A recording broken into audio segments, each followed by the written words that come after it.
3, 2, 1, record. Thank you for joining us for the Hold on. Of course. I got it. Always Glenn. Always Glenn. Freaking Audacity. Love you, I Audacity. don't know about that. Hello, my friends. Thank you for joining us for the PEBCAK Podcast, a weekly information security show featuring some all-around good people. It is week 35 of 2022. I'm Chris Louie, and broadcasting live here with the hot dad himself in hot and sunny Chicago.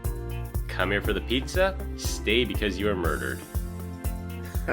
What's up, everybody? So happy to be back. Little update. Did the Razor install with the music the following weekend. Took it out and enrolled it. So there you go. I'm a winner. Hope you're safe. Everyone's fine though. No one died. Yeah, Good to hear, that's all Brian. that matters. No one died. Yeah. Or got hurt. Or got hurt majorly. Yeah. Marginal gains. And we have Glenn Medina not joining us live this week because he no longer works with us. Where are you broadcasting from this week? Hey, everybody.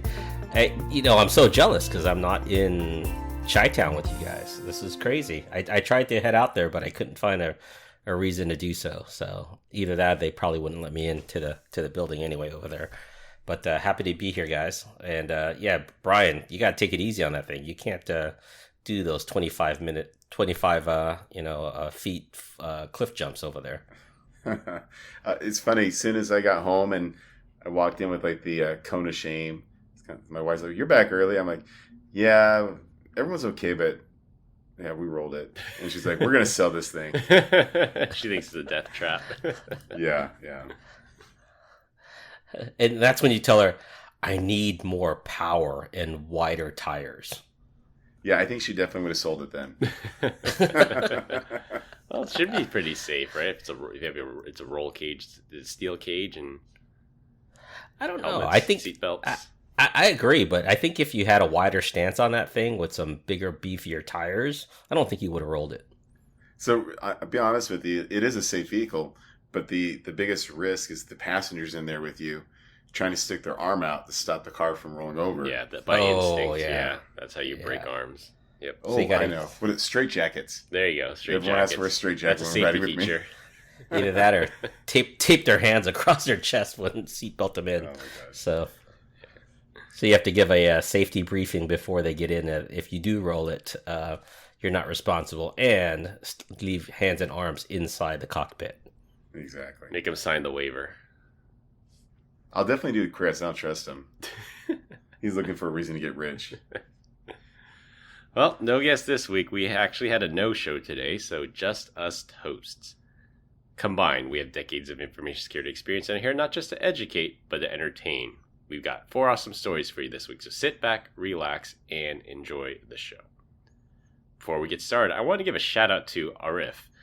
Arif is the candidate that I interviewed a few weeks ago who inspired us to finally write the book. I actually met him in person this week, so he did end up joining the company, and I told him that he played a big part in getting our SE book started. We started it. We have an Just outline in a Google We Doc. do. That's We more do. than we had before he encouraged us to pursue the project. We do. I plan on actually starting this next week. So It'll be done It's a by goal. next week. No big deal. Yeah. yeah.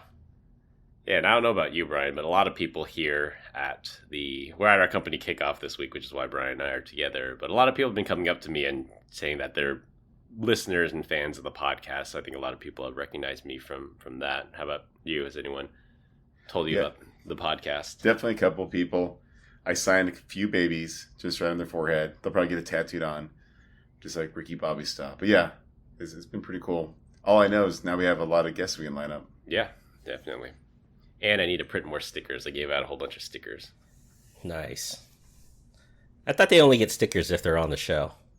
It's true. Yeah, that was the original way to get it, and then now if you're a fan and you come up to me and say you're a fan, then I've been giving out stickers. But flattery Nice. works as well. Yeah, exactly. Closing the loop this week, we've got the full week analytics for our special Ask Me Anything episode that we all did together out at Black Hat. That was episode 73, where the 3 of us were in person. And I have to say, the numbers were astounding. We had a 10% uptick in weekly subscriber growth, triple the number of online impressions, 6 times the number of social media interactions. So just a win all across the metrics. So thank you, listeners. That's pretty impressive considering we didn't really do anything to make it look sexy. Yeah, it's just. And then we're like, it's a special episode. Every week is special.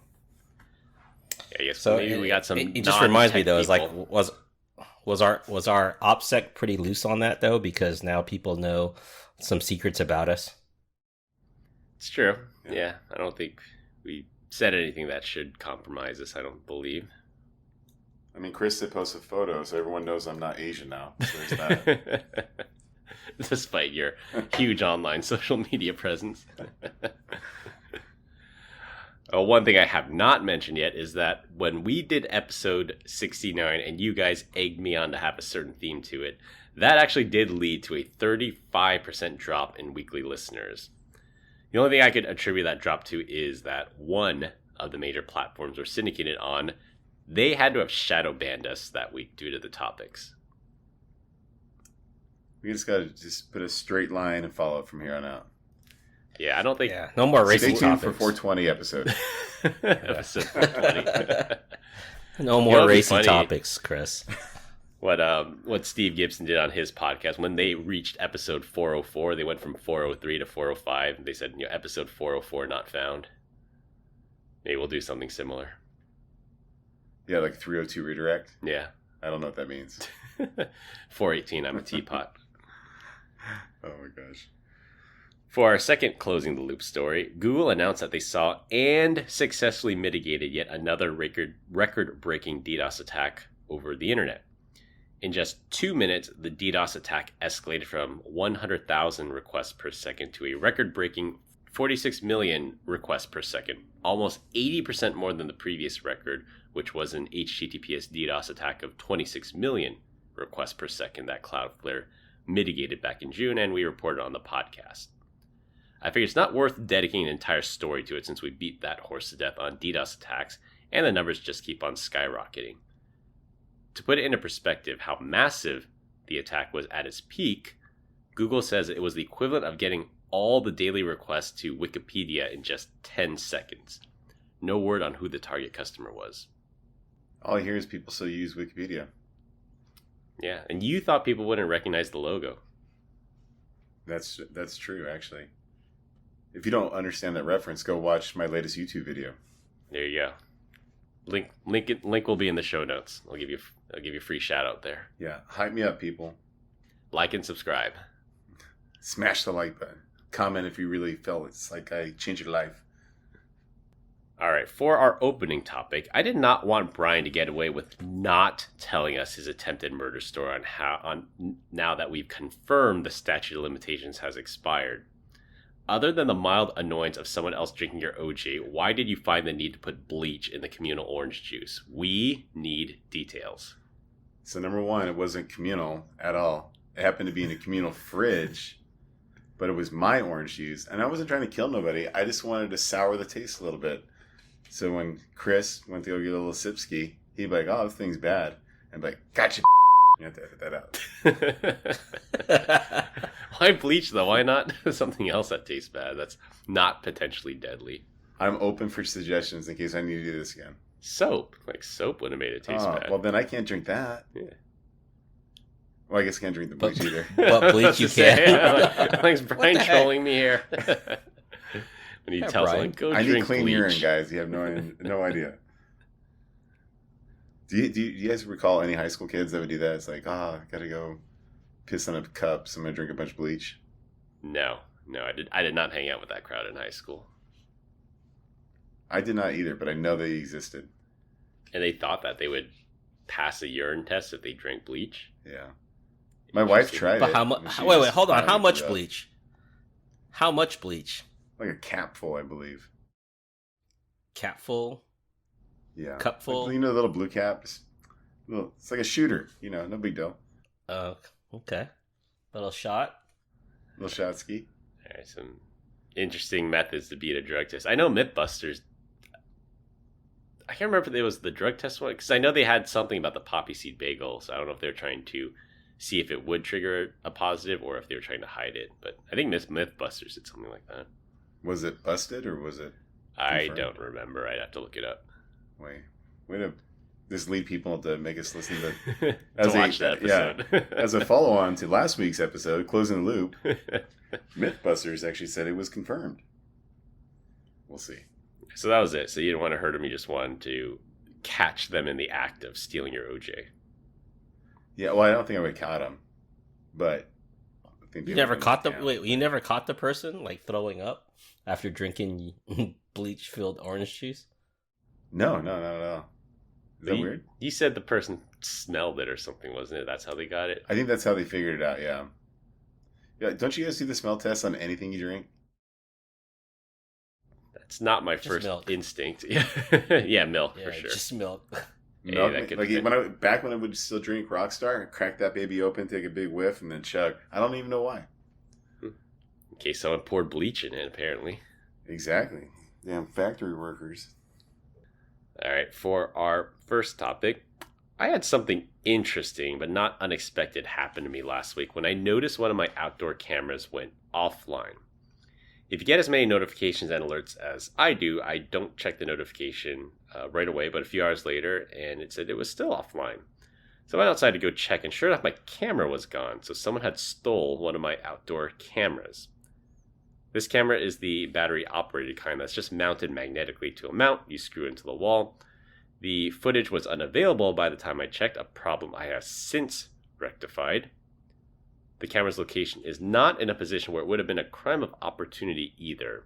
This camera monitors an alleyway by my house, and someone would have had to walk at least 25 yards off the sidewalk onto my property to steal the camera. When I told you guys in group chat that you said crackheads will be crackheads, since the camera is cloud connected, the vendor will blacklist the serial number so it's useless for its resale value. And the vendor also has a policy to replace stolen cameras free of charge, provided you send him a copy of the police report. I have done just that, so I'll keep you posted on the progress of that. So how many hours actually went by before you checked it and actually lost the footage? It was a couple hours, so there's different tiers of cloud storage retention. I was on one of the lower end ones. I've since upgraded that now that I know that that's not enough. You hear that first, guys and girls. No need for- Chris is no a need cheap for- old bastard. Still to this day. No need for public shaming, Chris. I'll return the camera. I'm so sorry. I apologize. Like, Glenn, bring it back. No questions asked. So all I'm hearing is that the Louis family has tons of battery operated toys over there. I have some, but yeah, now that I have the proper amount of cloud storage, that still doesn't make sense to me because necessarily you have to be on camera. I position it in such a way that there are no blind spots, so you can't sneak up on it. So the person You didn't have a to camera get- for your camera though? camera for the camera. Did you have one though? Not this Really? one. You got Oh, a what a camera rip. for the camera? Yeah, so the camera would have caught him if the cloud storage didn't delete it by then. Hmm. There's Is it 'cause- I think a Netflix documentary about the Golden Gate Bridge. People like jumping off. Yeah. I think it's called the bridge or something like that. And they would set up like a camera and like catch these people. Well, not like actually catch them, but they would record them jumping off the bridge. Yeah. Yeah. It's pretty messed up documentary. Yeah. There's a joke in there. We both missed it. It's a scream. We'll listen to the replay on that. Yeah, but No. Well, it's a good thing I'm getting bad audio from you, Deech. That would explain it all. that's why I didn't laugh. Yeah, I didn't think that'd be a problem, but I mean, it's good that they have the policy to replace it if it was legitimately stolen, because that is a concern. Like before I got an internet connected doorbell, I was thinking, what happens if someone steals it? But most of the vendors out there have a policy: if it gets stolen, they'll replace it for free. That's pretty cool. So how useful is this camera if you don't save anything? It will be useful. Yeah, I won't give away too much of my OPSEC, but no, it will be useful, and I have pretty good coverage around the house for, It was for the useless, exterior. is what we're hearing. Chris has just got the fake cameras up there, a 9-volt battery and a blinking light. There you go.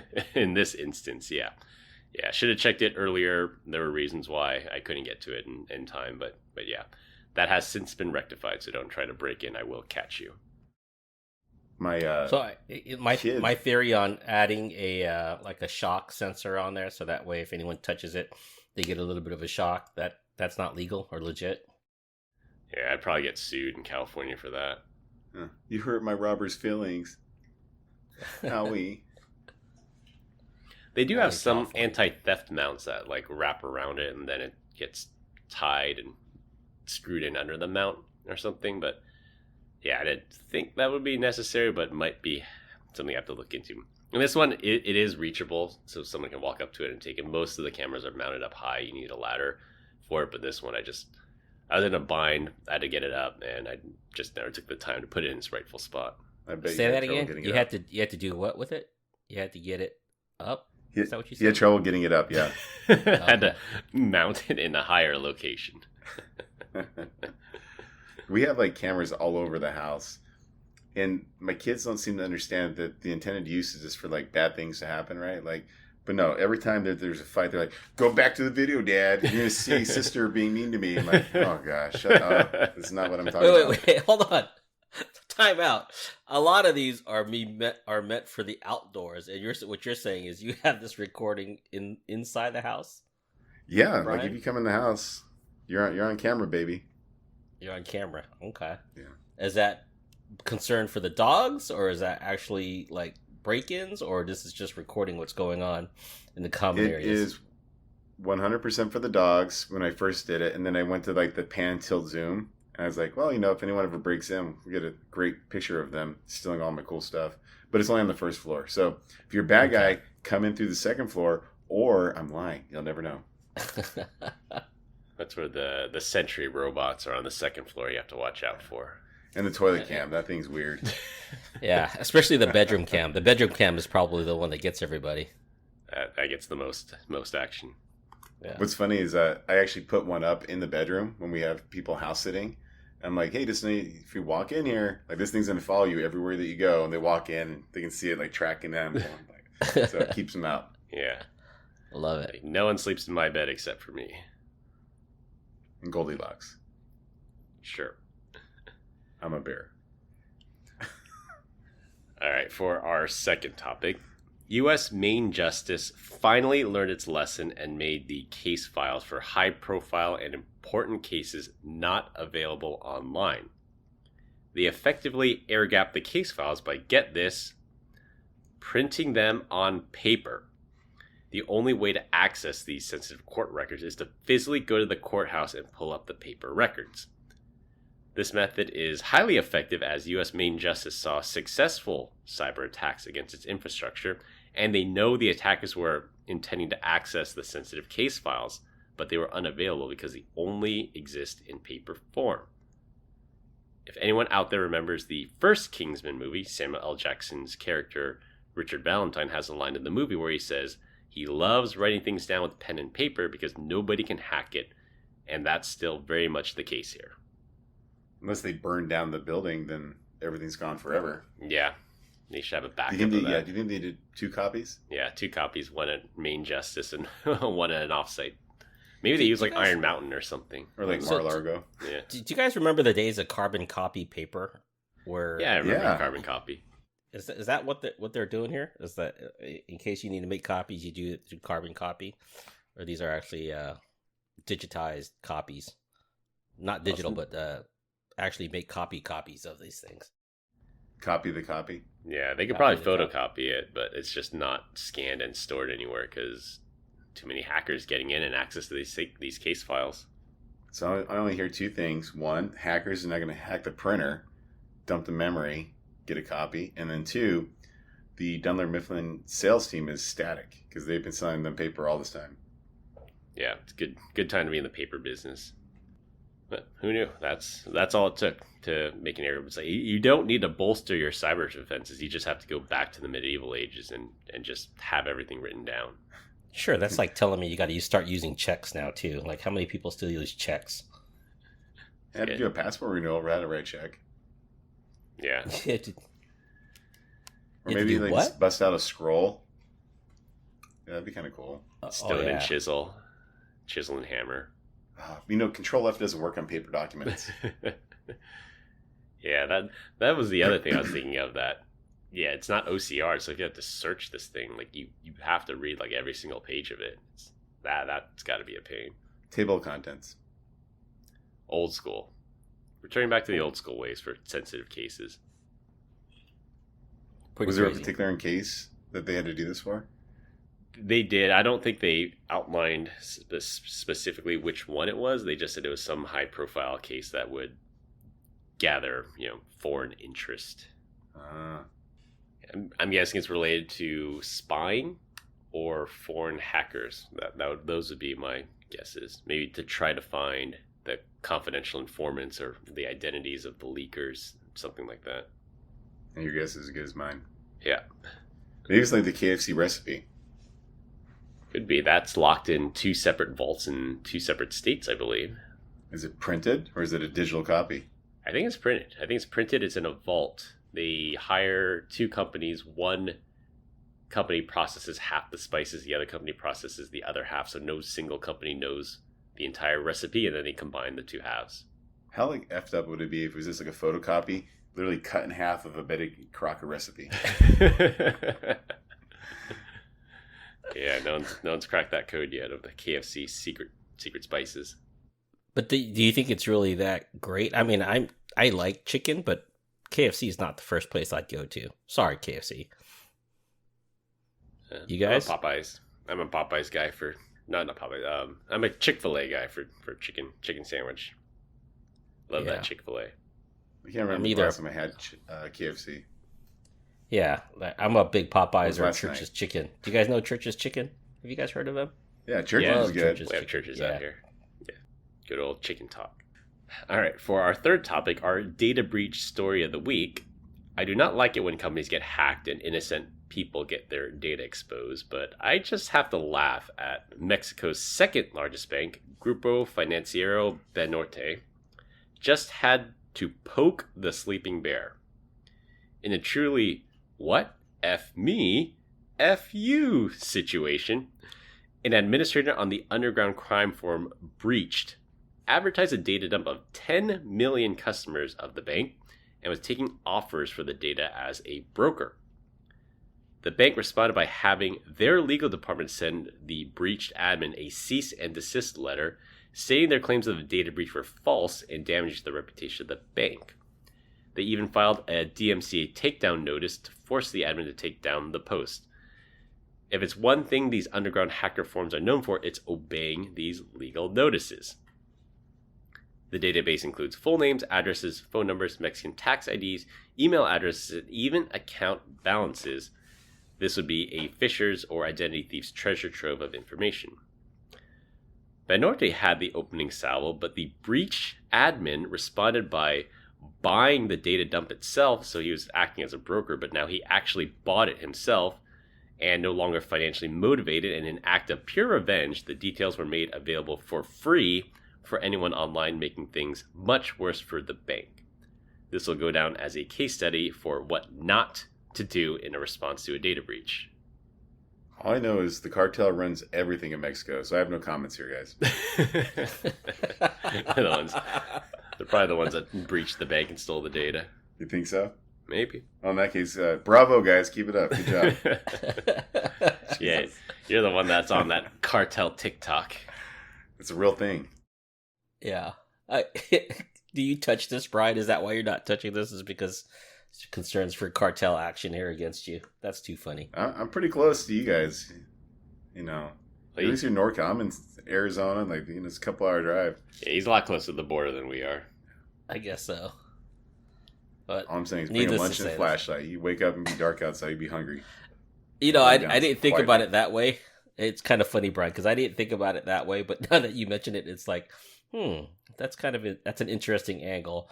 My thing is like, really, why would a bank in Mexico try to use legal action in order to take down this group here?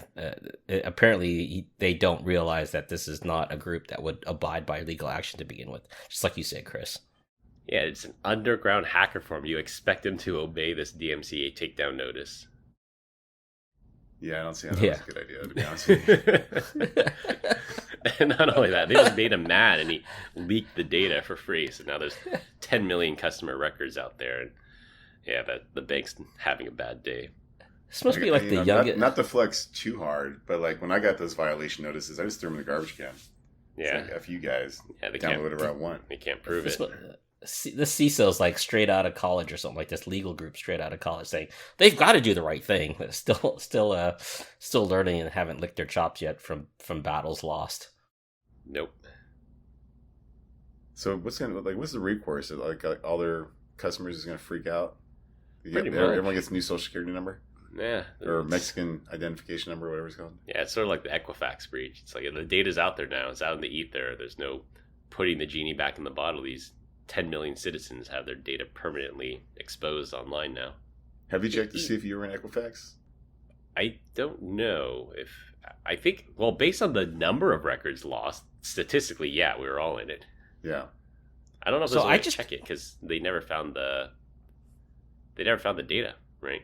So I joined the class action lawsuit for that Equifax loss, and they told me, and I tried to claim like loss and punitive damages. They told and damages, and as part of that, they're like, no, you didn't submit any documents. I'm like, what are you talking about? I submitted a whole bunch of documents. So it's like, what's the whole point of that? It's like, I need to go secure a lawyer to find out if I can go get my $250 back. So, not worth it, right? They said there were so many people that wanted the cash instead of the free credit monitoring that they just ran out of money. They said everyone would have got like a 3-cent check, so they just didn't give any of the money. The lawyers got rich, and we got nothing. Jerks. They were hoping more people would take the free credit monitoring. Yeah, that they probably offer, right? Yeah, that they offer. Yeah, and then they $16 or the credit monitoring. Everyone chose $16, and there's not enough money in the settlement fund for everybody. And then auto renews for like $200 a year. So. Yeah. Beat me to it. That's exactly what I was going to say. When you sign up for this free credit monitoring, just give us your credit card in case you really like it, and we'll auto renew. Auto renew. That's how they get. Hey, I don't know, but maybe you guys know this. Does Equifax and those TransUnion do those work for other countries, or is that U.S. bound only? They are U.S. credit bureaus, but I know the Equifax breach also had data on U.K. citizens, I believe, so the U.K. might use them as well. There's a silver lining. Maybe it was more Ukraine people than U.S., and we're not in there. But you realize Ukraine and the UK are two different countries, right? I didn't hear that. I thought you said Ukraine. Did you say UK? I said the UK. Oh, my bad. You guys are sitting next to each other. What's going on? I got a crazy... So I can hear everything that he's saying through his headphones, and then my AirPods aren't muting it, so it is what it is. Yeah, he's got a bad feedback loop just for how we have it set up here. No, I know. Or I'm stupid. Yeah. I know the feeling. All right, for our last topic, it will be a rotating topic every week. This week, we're going to talk about the makers versus the managers schedule. So I came across this topic. Steve Gibson actually talked about it on his podcast. It was actually pretty interesting to me. So I'll lay it out. One reason programmers dislike meetings so much is that they're on a different type of schedule from other people. Meetings cost them more. So there's two types of schedules, the manager schedule and the maker's schedule. The manager schedule is for bosses. It looks like an appointment book where your day is cut up into 1-hour intervals. It's a schedule of command. So you can just say, for this hour, I'm going to do this. For that hour, I'm going to do that. So there's a lot of structure to it. But when we talk about like what we call makers, these are like programmers and writers, they generally prefer to use time in units of half a day at least. You can't write or program in units of an hour. That's barely enough time to get started. So when you're operating on the maker's schedule, the meetings are a disaster. A single meeting can blow an entire afternoon by breaking it into two pieces, each too small to do something hard in. So I'll give you an example for me on how this makers versus manager schedule worked. So as you guys know, our listeners might not know, I took a family vacation last month, and when the kids went to bed, I actually brought my laptop and did some work. So not the type of work that would make you commit seppuku like Zoom meetings and answering customer emails, but I had two projects I had to get done and just focus time to bang it out. And after the kids went to sleep was the perfect time to sit down with my headphones on and focus on actually getting it done. So I was on the maker schedule. The last 2 months, I was on the manager schedule. I just could not get it done. I feel you, Chris. I totally feel you. I just try imagine now in the world where meetings are now being scheduled for every 30 minutes, and you're like, what can you potentially get done in 30 minutes that needs to be scheduled, right? So It couldn't be done in a text message, right? Yeah, or a Slack channel, exactly, or an email. Yeah. And like I said, I think we've always talked about how Elon Musk runs his meetings, right? It's like, if you don't think you belong in the meeting, just check out. And I've fully backed that. So, but from an aspect of being able to concentrate, I think my maker schedule is probably more in the evenings, after 9-10 o'clock when the kids go to bed or the family goes to bed. And then I can get a good couple hours in till about 1-2 o'clock in the morning when I feel like I need to get some, bust out a bunch of things. But for the most part, it's definitely a manager's schedule during the day. Yeah, I feel like I can't get anything done after work hours if I have anything kind of over my head. Yeah. So I can't be a good husband or dad. I could barely function. I can't even watch TV because I'm thinking about the work that I have to get done. So I'm just hit pause, go back to work, grind it, and then we call it a day. Yeah, even after, like, during the regular work day and after the kids go to bed on a regular work day, and then the hours after that are just filled with like things I should have been doing during the day, like answering customer emails and things that I couldn't get to because I was stuck in meetings all day. So yeah. Which begs the question: how late will you send an email to a customer? I'll send it to them any hour of the day. 3 o'clock in the morning? Yeah, I've done it before. Yeah. What if they are like, they're going to be buying like $10 million worth of crap from you, and now you're sending the presidents that Chris Liu just wakes up at 3 o'clock in the morning and just cranks out emails. So we expect that once we become a customer. Well, there's this thing called schedule a delivery of an email as well, Brian. I'm aware. Scheduled delivery, yeah. And you can have it scheduled to be delivered at 8 o'clock in the morning, even though you write out a whole bunch of emails. So that way it's the first email that is at the top of the inbox versus the emails that were written at 3 o'clock in the morning. So I'll challenge you on that. I don't think you can do that on Gmail. You can. Yeah. There's a plugin for it, but I don't think it's native. It is now. They added It that is. Oh, okay. at least 6 months ago, maybe a year ago. If you click the down arrow next to send, there is a schedule send button. Just okay. FYI. Yeah, they have native support for that now. Outlook had that decades ago. I'm surprised it took this long for Gmail to catch up to that. And there's some people out there that like to look busy, where they'll actually schedule to send after hours to make it look like they're online. So just a little trick, right? There's two sides of that story. There's the USB mouse mover to make it look like you're like always online and like never gone away. Have you guys seen that? Yeah, I may have helped somebody put that on their computer, so that way they could make it look like they were online at 6-7 o'clock in the morning. So yeah, I remember when the world switched to work from home and companies started tracking your team status or your Slack status and see if you went away for too long or what time you set up. There was a lot of people online asking how they can do that using a mouse jiggler or something. But yeah, that exploded after the whole work from home thing. Yeah, I just put peanut butter in my mouth, let the dog lick it. Like I was busy all day. There you go. You created all kinds of emails that said "bow wow." Oh, wow. So on the note of like the makers versus managers, this has nothing to do with it, but in Chicago, there's like a whole lot of like specific gender-based bathrooms. And I'm not going to say anything here that's bad, but I've decided that we should forget about like gender-based bathrooms and we should just divide it into pooping and peeing. I think everyone could get behind that. Yeah, so when you go in, you know what to expect. Exactly. $1 million idea.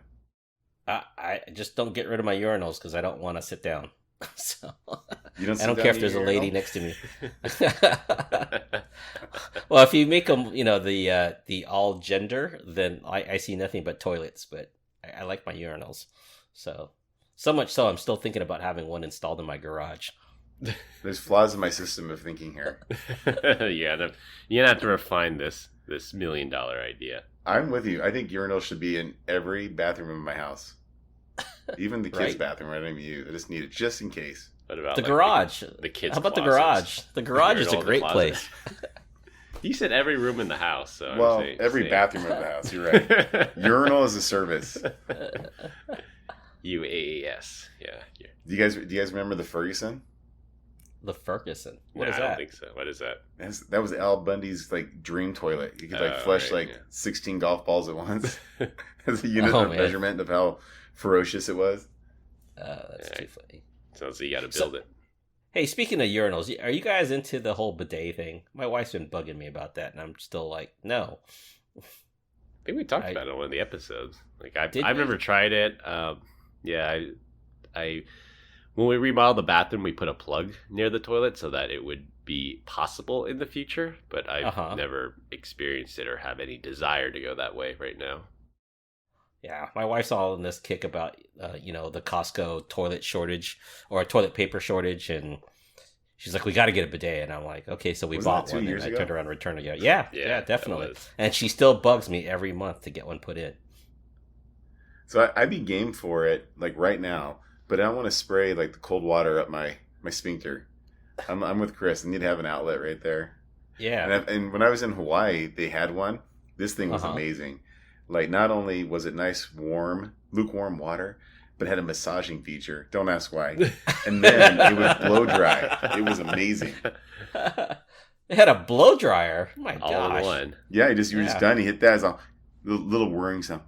Don't worry. It was amazing. Felt like a newborn baby. You had to look this up on Amazon. I know. So back to the makers and manager Oh, yeah. schedule. So in the context of technology, it's the constant context switching that usually ruins my productivity. I can never focus on one thing for as much time as I need to get it done. And it's the same case when I'm trying to juggle like a customer call and get the kids ready for school. You would think I can focus on each at 50%, but it's more like less than 20% because of the constant context switching. So if I know my afternoon will be broken up with a meeting, I'm just not going to start a project that I have to abruptly stop. Yeah, I'm with you on that. I feel bad, like with the kids. I think about that because my life is a little bit easier. Everyone's a lot older. So I wake up, I go to the gym, I work through my day. Like I'll look at my calendar real quick and be like, all right, this is what I got to do, mentally prepare.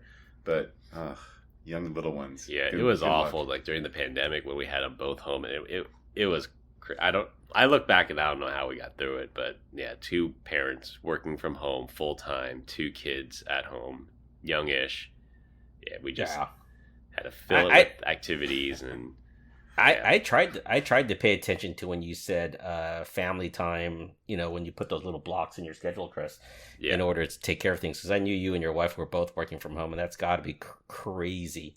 My kids were a lot older, and still they took up a lot of my time, just asking me stuff like coming in during a Zoom call, right? So it was too funny. Thank you, Glenn, for respecting that. Can't say the same for other people that had to put things on my calendar. Just saying. I tried. did, I always you did. called you and asked you. So Yeah, you did.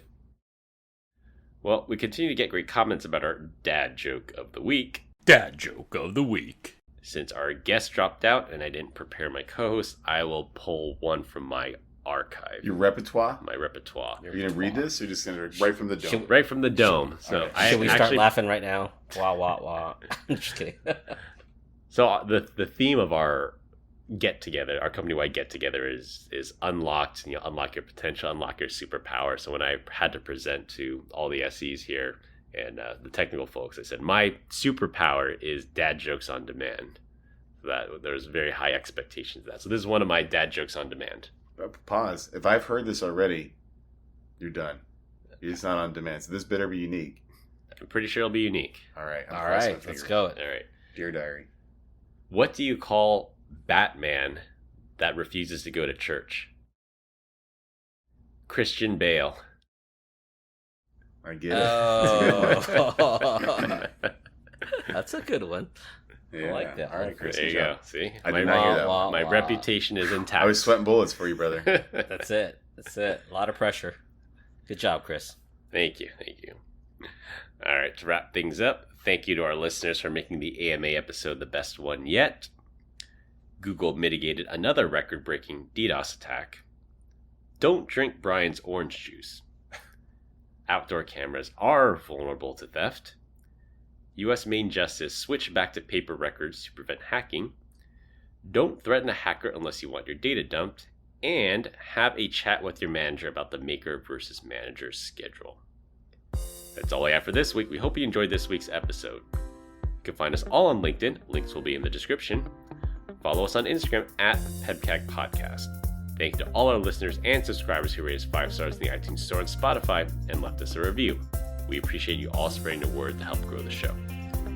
The best way to find us is to search for the PEBCAK Podcast on your favorite podcast listening app. My co-hosts Brian Deitch and Glenn Medina, and not a guest this week, I'm Chris Louie. Thanks for listening. We'll see you all next weekend. As always, have a nice day. Bye, Felicia. Bye. Toodles.